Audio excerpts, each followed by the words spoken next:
it's a perfect time for us to lead into an intro to our guest speaker this evening. Tom Bourdon is a Boston-based organizational leader. Dr. Tom Bourdon is a Boston-based organizational leader who served at the helm of multiple D&I, diversity and inclusion, LGBTQ, and education-focused organizations. Tom recently took a new role as head of inclusion and diversity at Staples. Over the past 2 decades, he served as the executive director of PFLAG and run the LGBT centers of UCLA, NYU, and our very own Tufts University, where he also led Tufts' Social Justice Leadership Initiative. Throughout his career, Tom has served as a diversity and inclusion consultant, trainer, and speaker for countless organizations, supporting them in areas on D&I, strategic planning, strengthening employee resource groups, diversity recruiting, and succession planning, not to mention community relations and partnerships. Tom received his bachelor's from Babson College and a master's in education from UCLA, and his doctorate in organizational leadership from Northeastern.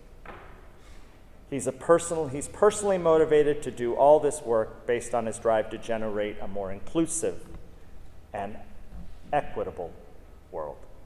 Let's give it up for Dr. Tom Bourdon. Hi, everyone. Thank you for the introduction, and it's an honor to be here. Whenever I'm asked to come and give a talk at an event, my mind always starts racing in terms of what the topic should be, what the focus should be. I always want to make it meaningful. I want to find ways to tie it into the organization and the purpose of the event. Having come from PFLAG, one of the traditions there is to make change through storytelling. I feel like that's a really impactful way also of getting to people's hearts and minds. So a few weeks ago, John was kind enough to share with me the Webster way, which I see on the wall back there. And that really helped in my preparation, these 5 principles that are ultimately used to guide Webster employees and essentially serving as the core values of your organization. So I was really impressed with these 5 points of the Webster way, and I decided that tonight for my Pride Month talk, I would focus on 3 of those points. So that's respecting the dignity of every individual, working together to achieve outstanding results, and giving of ourselves in the communities that we serve. So I'm going to begin with the first one. So Webster asks that you respect the dignity of every individual. Shockingly, what sounds like a pretty benign and easy concept to uphold, in my opinion, is really a bold ask, and it's not really at the forefront of everyone's mind. Respecting the dignity of every individual. I'm guessing, as most of you in the room know, especially as we look around the world today, it's something, for some reason, that oftentimes is hard for human beings to do, and there's so much work to be done in this area.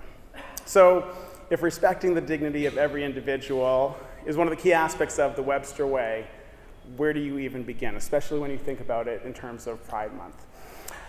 So I'm going to suggest for Pride Month that a great place to begin is to start by respecting the dignity of ourselves.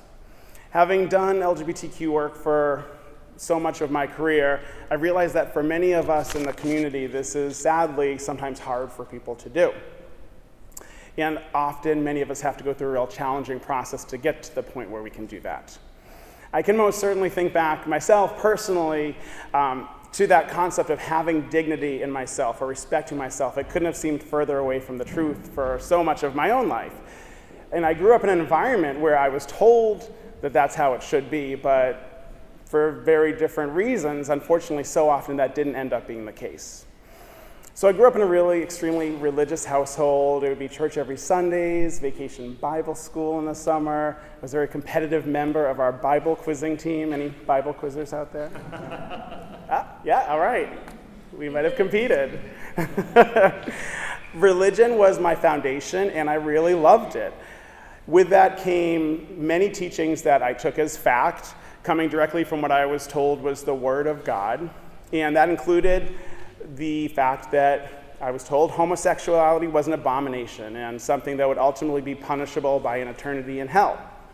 So interestingly, back in the 80s and 90s, as I was growing up, that topic didn't really seem to come up all that often. But when it did, I absolutely knew where my church family and my immediate family stood on the matter. So when I think back now, I realize how damaging those subtle messages ultimately ended up being to me. And I played the game growing up of being that good boy who would always do what society told him was the right thing to do or the way I should be. However, there was this nagging that I couldn't avoid, and that might sound familiar to some of you. So part of it came from the outside.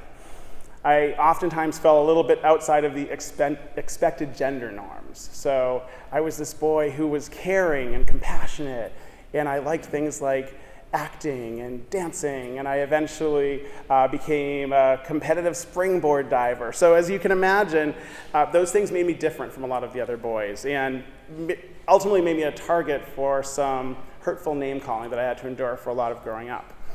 But I would keep my attitude upbeat. I'd use my outgoing personality and some leadership skills to try to deflect and distract and win people over.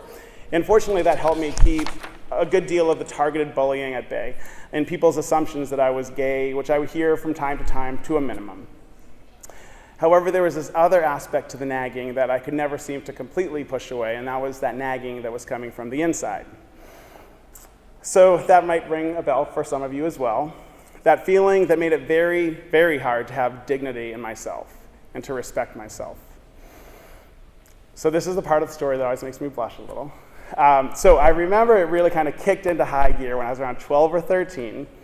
So I ended up getting my hands on this copy of a magazine called International Mail. Is anyone? Okay, all right. Those laughs tell me many people in the room, thinking many of the guys in the room might have an idea what this magazine was. So it was this mail order catalog that had these ridiculously gorgeous and ripped men in them. And in the back of this magazine catalog was a special section called Undergear, which was their underwear section. And let me tell you, when I got my hands on this magazine for the first time, my heart nearly burst. My head was going to explode. I was like, oh my gosh, what is this? And I convinced myself that what was going on was that I merely wanted to look like these men. That's kind of what I was telling myself, why I was having this reaction. And I subsequently talked my parents into letting me buy this abdominal sit-up board that this magazine also happened to sell for $29.95. Okay, so I got the sit-up board, but little did I realize that when you buy just one thing from this magazine, ultimately you end up on their mailing list for life, pretty much. So all of a sudden, every month, this magazine was coming, and I would rush down to get my hands on the next issue, and I'd sneak it up to my room before my parents even knew that it came, and I would essentially obsess over it. And it began this process for me of slightly realizing that something was going on, and it was simultaneously torturing me because I would get so excited, and then I would get mad at myself, and I would throw it away, and I'd tell myself, never again, no more, this has got to stop. And then the next month, I'd go through that same process again. And I'd be happy, and then I'd be extremely sad because I had this terrible secret that I was keeping, and that's that I had ultimately this attraction to men. So on the outside, I don't think anyone had a clue what was going on. But on the inside, I was distressed because I was possibly one of those people who was an abomination in the eyes of a God who I loved so dearly, and I wanted to please. And on the darkest of those days, the pain in my heart and the pounding in my head that I was experiencing would get so bad that I would literally get to a point where I would sometimes bang my head against the floor or the wall just to try to get it out. It was just coming out from inside of me. So I ultimately kept all of this to myself until towards the end of college, my senior year, where I just couldn't go on lying to myself anymore by thinking it was this passing phase or something that was eventually going to go away. The college that I went to was a business school, and it was ultimately another really conservative environment where there were no out LGBTQ people anywhere on campus. But I finally started talking to someone, a counselor, and it was a really safe and private environment. And I did start to slowly come out to myself and to this individual. And by the end of the year, when I was about to graduate, I knew ultimately that I had to get as far away as I could from my home state of Massachusetts and from my family and all my loved ones. So a month after I graduated from college, I moved out to LA to begin my career, and with the determination that I was not going to date girls for a little while. That's where my mind was. So after being there for about 2 weeks, I decided to take another risk, and that was to go onto this website called gay.com. More laughs? Anyone? Okay, gay.com. It still exists, I think. It's been a while. But you could go into gay.com, and they had all of these chat rooms. And this was back in the early days of chat rooms. So it was literally like black screen and green flashing cursor. There was no high-tech video sharing or photo sharing or anything like that. And that first night that I went on at the age of 22, I started talking to a 24-year-old named James. And he was really nice, and he was really funny. And I was beginning to be able to just open up comfortably in this first night. We chatted for a few hours. And I was like, I just have to be courageous. So I said, do you want to go out and grab a coffee or something right now? And he said yes. And I have to remind you, so this is the late 90s. So at this stage in the internet and meeting people online, this was considered extremely risky. I remember very specifically Oprah being on television telling people, do not meet up with people online because they're serial killers. And I had really gotten to the point where even if that was the case, I didn't care because I needed so desperately to somehow feel okay about things. And if this guy, James, ended up killing me, I figured so be it, because I had to figure out how to live and to be authentic and to have some respect for myself. So he did not kill me. He won me over. I could maybe claim that I won him over like within the first hour or so. And this was 1998. This was Pride Month, June of 1998. And I didn't want to rush things, so it's not like I told him that first night that I loved him or anything. I waited until 4 nights later for that. And he reciprocated. He said it back to me. Being able to have respect in myself and feel okay with myself and feel that love come back from someone else, it really set me on the course for being out and being my authentic self and being happy. So now, 21 years later, I still do everything I can to be grateful for having that respect and getting love back. And every single night, I still tell my husband, Jimmy, also known as James back then, just how much I'm grateful for him and for our 2 children who we now have together. Having someone both know and love me for exactly who I am was exactly what I needed to do to begin that process of having dignity and pride in myself. I needed to feel safe, and I needed to know that I had the support of others. And there's so much judgment and hate out there today still.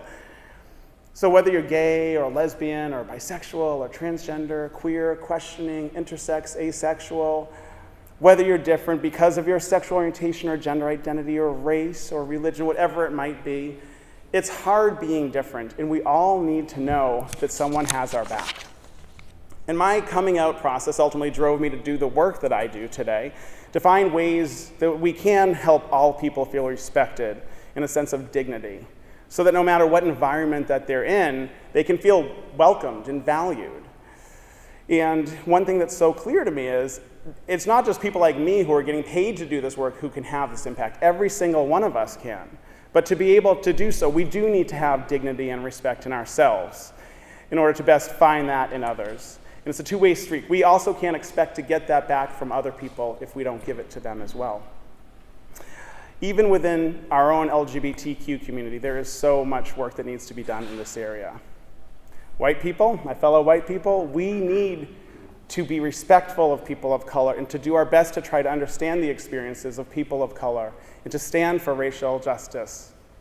Same goes for cisgender people in terms of gender nonconforming and transgender individuals, or older folks towards younger folks, or younger folks to older folks, or those of us who can pay the bills and live financially comfortably, and those who can't. And this list goes on and on in terms of all the different ways that we can be out there supporting people within our community and outside of our community. So this transitions perfectly into the second point of Webster Way that I want to discuss tonight. That is working together to achieve outstanding results. So none of us can go on this journey alone. And especially if you want to achieve outstanding results in your day-to-day work, or in your career, or in your personal lives, or in whatever legacy that you wish to leave behind one day, you must form partnerships. None of us can be our best or achieve greatness on our own. A big focus of diversity and inclusion work, and where's Liz? Is Liz still here? Liz, I didn't realize when I met you, my fellow D&I person. So a big focus doing this work is to figure out how we can bring people to the table and figure out how to leverage all that they offer so that we can climb to new heights and achieve unimaginable results. But if we're going to take that rule of thumb at face value, what that means is that we need to really take the time to get to know each other and understand each other and try to figure out commonalities out and have dignity and respect for each other, including for those who we might think are polar opposites of ourselves. And that can be the hardest part, when we feel like people are so different. How can we ever even see ourselves doing that? So it means not giving up, and it means reaching across the aisle and listening before already deciding who someone is or what you think they're going to say or how you plan to respond to them. This is what Ruth Bader Ginsburg was doing when she had to figure out how to fight for gender-based justice, or what Martin Luther King and Nelson Mandela would do when fighting racial justice and to end apartheid. This is what LGBTQ heroes like Harvey Milk and Sylvia Rivera and Mustard Baird and Ray Carey and Laverne Cox and Pete Buttigieg have all been showing us, is that we need to figure out how to reach across, how to join, have partnerships. There is strength in numbers, and sometimes those numbers can be increased in the most unlikely of places. So just a few weeks ago, I had this, in my opinion, for me, it was an insanely rare opportunity to have a conversation with a very powerful business leader who, quite frankly, I wanted to lay into from the get-go. This is a man whose company financially is supporting a very harmful anti-LGBT regime, I'll call it, activities. And when he agreed to have a conversation with me, I was actually surprised. I requested it, and he said, okay. So I had to figure out what kind of strategy would I use when interacting with this person to hopefully get somewhere, to get through to this person in terms of what I thought he was missing. So after pondering kind of what angle I would take, I decided that I was going to go in with friendly curiosity. This was the angle I set on. So early on in the conversation, I asked him a simple question. And I said, do you have any close or personal connections within the LGBTQ community? And to my surprise, he did. It turns out his right-hand business partner is an out gay man. So I eventually took the questioning a little further to ask if he understood the severity and the danger that LGBTQ people were being put in based on a system that his company was supporting. And I listened to him. I really took the time to listen to him. And it became so clear to me that based on all of these privileges that he had, he was honestly blind to the realities of what LGBTQ people were facing. So instead of jumping down his throat at that moment, which I wanted to do, I didn't. I continued to listen harder and try to understand. And when he was done talking, I shared my very different perspectives with him, and he listened to me. And we heard each other, and we found that there were even a few things that we agreed upon. So a partnership was forming, and we agreed to keep our conversations going beyond that first one. And I told him that I was going to continue to try my best to get him to understand the importance of what I was trying to get across to him, and he gave me permission to do so. Now, even if he didn't give me permission to do so, I probably would have kept doing it. But because a partnership had been formed around understanding rather than being competitive at who's going to win this, I'm hopeful that positive change will eventually come out of this.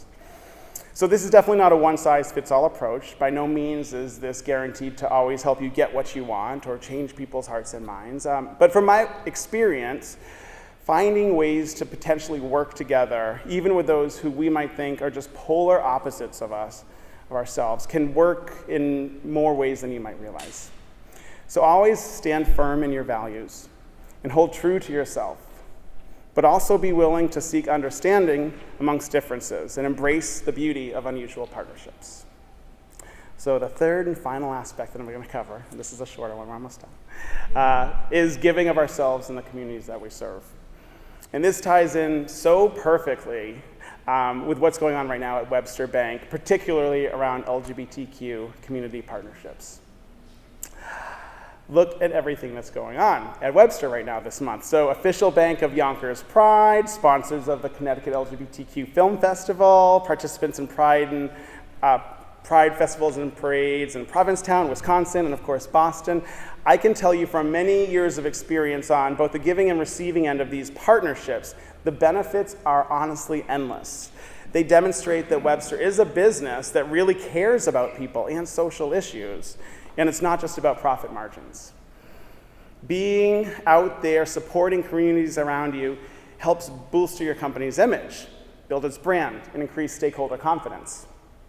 Having a formal and supportive presence at these LGBTQ events also helps employees, such as many of you who are here tonight, get out there and proudly engage with customers and potential customers, meaning that the efforts are both directly and indirectly helping market Webster Bank. And isn't it great that all of these things will instinctively help Webster attract customers who are going to share similar values? And who doesn't want to work with people who share similar values? And finally, there's a whole full circle aspect to community partnerships.